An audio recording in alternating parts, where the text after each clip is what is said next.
என் தங்கப்பிள்ளையே, சரியாக வெள்ளிக்கிழமை இரவில் என் குழந்தையை காண்பதற்காக நான் வந்திருக்கின்றேன். இன்று இரவு இந்த தாயானவள் நான் சொல்கின்ற ஒவ்வொரு வாக்கினையும் கேட்டு உன்னுடைய மனதிற்குள் அதை நீ பதிய வைத்து கொள்வாயானால் இந்த வராகியானவள் நிச்சயமாக எப்பொழுதும் உன்னுடைய இல்லத்திலேயே இருந்து உனக்கான ஆசிகளை வழங்கி கொண்டே இருப்பேன். ஒவ்வொரு நாளும் என் குழந்தையின் மனதில் இருக்கின்ற அத்தனை சந்தேகங்களுக்கும் விடை கொடுத்து கொண்டே இருப்பேன். உன்னுடைய வாழ்க்கையில் இருக்கின்ற எல்லா கஷ்டங்களையும் நான் தீர்த்து கொடுப்பேன். என் தங்கமே, முதலாவதாக உனக்கு வந்திருப்பது சோதனை என்று நினைக்கின்றாயல்லவா? அதற்கு முன்பாக ஒரு விஷயத்தை நீ தெளிவாக புரிந்து கொள்ள வேண்டும். சோதனைகள் எனக்கு அதிகமாக இருக்கின்றது என்று என்னிடத்தில் வந்து நீ சொல்வதை விட உனக்கு துணையாக இருந்து கொண்டிருப்பது எத்தனை பெரிய கடவுள் என்பதனை நீ அந்த சோதனையிடம் ஒரு முறை சொல்லிப்பார். என் தங்கமே, அந்த சோதனை உன்னை விட்டு நிச்சயமாக விலகி ஓடும். ஏனென்றால் இந்த வாழ்க்கையில் நீ அதிகமாக நம்புவது தெய்வத்தை தானே. இந்த தெய்வம் உன்னோடு துணையாக நிற்கும் பொழுது இந்த சோதனைகளை எல்லாம் கடந்து உன்னால் வர முடியும் என்பதை முதலில் நீ மறந்து விடாதே. என் தங்கமே, வாழ்க்கையை மகிழ்ச்சியாக வாழ வேண்டும் என்றால் அம்மா சொல்கின்ற இந்த விஷயங்கள் எப்பொழுதும் உனக்கு நினைவில் இருக்க வேண்டும். இன்று நினைவில் கொண்டு நாளை மறந்துவிடக்கூடாது. ஒவ்வொரு நாளும் ஒவ்வொரு நேரமும் உனக்கு இந்த விஷயங்கள் எல்லாமே நினைவில் இருந்து கொண்டே இருக்க வேண்டும். என் தங்கமே, எப்பொழுதுமே அமைதியாக பேச பழகு. எந்த ஒரு விஷயத்திற்காகவும் எத்தனை உன்னை கோபப்பட வைக்க வேண்டும் என்று அவர்கள் முயற்சிகளை செய்தாலும் அந்த முயற்சிகளை நீ தோற்கடிக்க வேண்டும். எத்தனை கஷ்டங்களை கொடுத்தாலும் கோபப்படாமல் அமைதியாக பேசிவிட்டு அங்கிருந்து செல்ல வேண்டும். என் தங்கமே, அடுத்ததாக நிச்சயமாக நீ செய்கின்ற வேளையில் பொறுமை மிகவும் அவசியம். அவசரப்பட்டு எடுத்தோம் கவிழ்த்தோம் என்று எந்த வேலையையும் செய்யும் பொழுது அது உனக்கு குழப்பத்திலேயே சென்று முடியும். இல்லை என்றால் சரியான முடிவு கிடைக்காமல் போய்விடும்.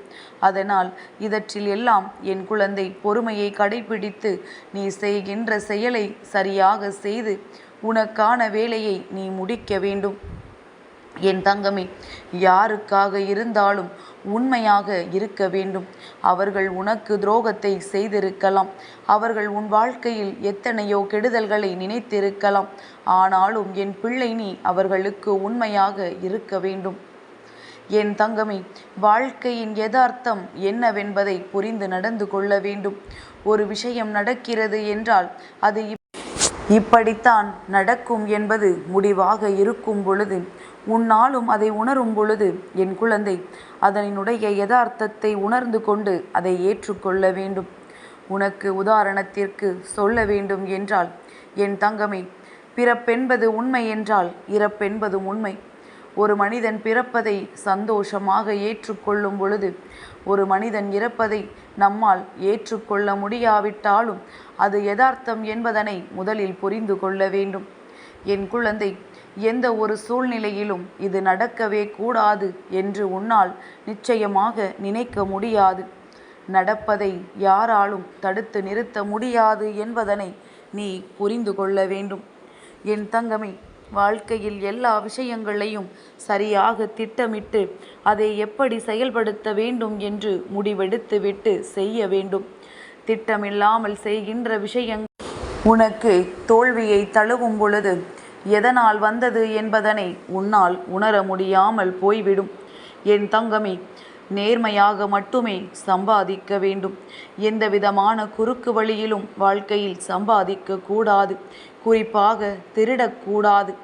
எந்த ஒரு கஷ்டத்திலும் இன்னொருவரினுடைய பணத்தையோ அடுத்தவரினுடைய பொருளையோ அபகரிக்க நினைக்கக்கூடாது. அது உன் கைக்கு வந்தாலும் அதற்கு மேல் உனக்கு செலவு வரும் என்பதனை புரிந்து நடந்து கொள்ள வேண்டும். என் தங்கமே, வாழ்க்கையில் எப்பொழுதும் சேமிப்பினை நீ வைத்திருக்க வேண்டும். சேமிப்பு என்பது உன் வாழ்க்கையில் உன்னுடைய எதிர்காலத்திற்கான நம்பிக்கையை உனக்கு கொடுக்கக்கூடியது. எதிர்காலத்தில் யாரிடத்திலும் கையேந்தி நிற்கக்கூடாது என்கின்ற உணர்வினை உனக்கு தரக்கூடியது இந்த சேமிப்பு என்பதனை நீ மறந்து விடாதே. என் தங்கமே, எப்பேற்பட்டவர்களாக இருந்தாலும், குணங்கள் சரியில்லாதவர்களாக இருந்தாலும் அவர்களிடத்தில் நீ நாகரிகமாக எப்பொழுதுமே நடந்து கொள்ள வேண்டும். அன்பு செலுத்தும் பொழுது அந்த அன்பில் எந்த விதமான எதிர்பார்ப்புகளும் உனக்கு இருக்கக்கூடாது. நீ கொடுக்கின்ற அன்பை சரியாக கொடு. இந்த அன்பை அவர்கள் கொடுக்கவில்லை என்றாலும் நீ அதை நினைத்து வருத்தப்படக்கூடாது. உன்னுடைய இயல்பு இது என்றால் அவர்களின் இயல்பு அது என்பதனை நீ புரிந்து கொண்டால் போதும். என் தங்கமே, முக்கியமான ஒரு விஷயம் என்ன தெரியுமா? இவை எல்லாமே உனக்கு சரியாக இருக்க வேண்டும், உன் வாழ்க்கையில் சரியாக நடக்க வேண்டும் என்றால் என் பிள்ளை, நீ போதுமான நேரம் உறக்கத்தை எடுத்து கொள்ள வேண்டும். போதுமான உறக்கம் உனக்கு இருந்து விட்டாலே இவையெல்லாம் உனக்கு தானாகவே நடக்கும் என்பதை நீ புரிந்து கொள்வாய்.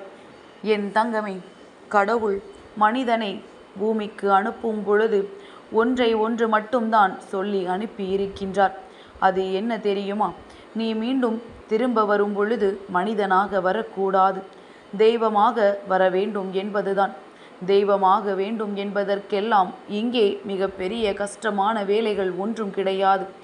யாருக்கும் எந்த கெடுதலும் செய்யாமல், யார் வாழ்க்கையையும் கெடுக்காமல், யார் மனதிற்கும் கஷ்டங்களை கொடுக்காமல், எந்த ஒரு கெடுதல் செயல்களையும் எந்த ஒரு சூழ்நிலையிலும் செய்யாமல் இருக்கின்றவர்கள், உண்மையாக இருக்கின்றவர்கள், நேர்மையாக இருக்கின்றவர்கள், இவர்கள் எல்லோருமே நிச்சயமாக தெய்வமாக செல்வார்கள் என்பதில் எந்த ஒரு மாற்று கருத்துமே கிடையாது.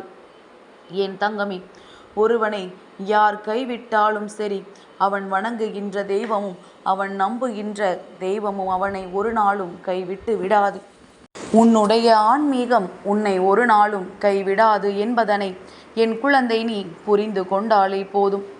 என் தங்கமே, மனிதன் வாழ்க்கையில் எத்தனைதான் அழகாக மாறுவேடம் போட்டாலும் காலமும் சூழ்நிலையும் அவனது இயல்பு குணத்தை ஒரு நாள் நிச்சயமாக காட்டிக் கொடுக்கும்.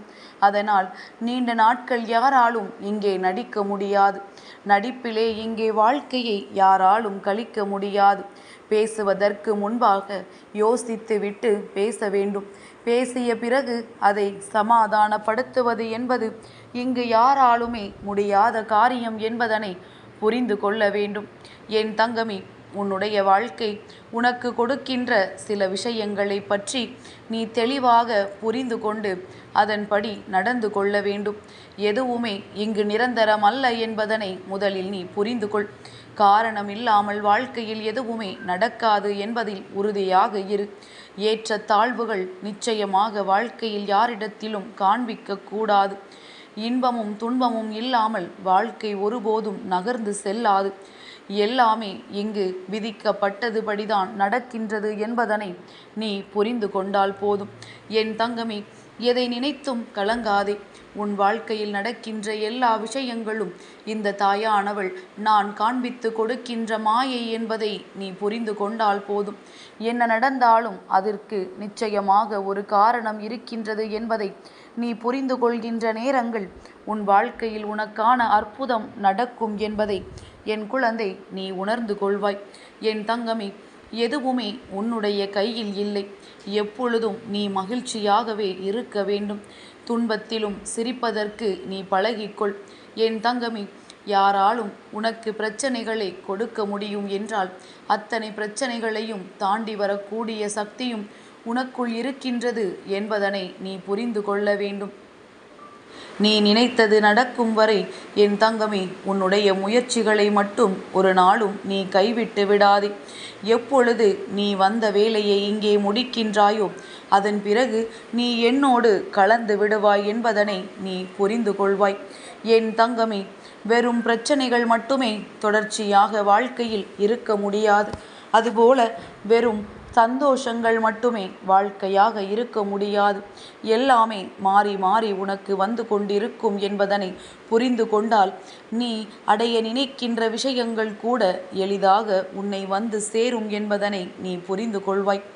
என் தங்கமே, உன்னுடைய எண்ணங்கள் எப்பொழுதுமே எந்த மாதிரி இருக்கின்றதோ அதுபோலத்தான் உன் வாழ்க்கையும் உனக்கு கிடைக்கும். உன் வாழ்க்கையும் அதுபோலத்தான் அமையும் என்பதனை நீ தெளிவாக இரு.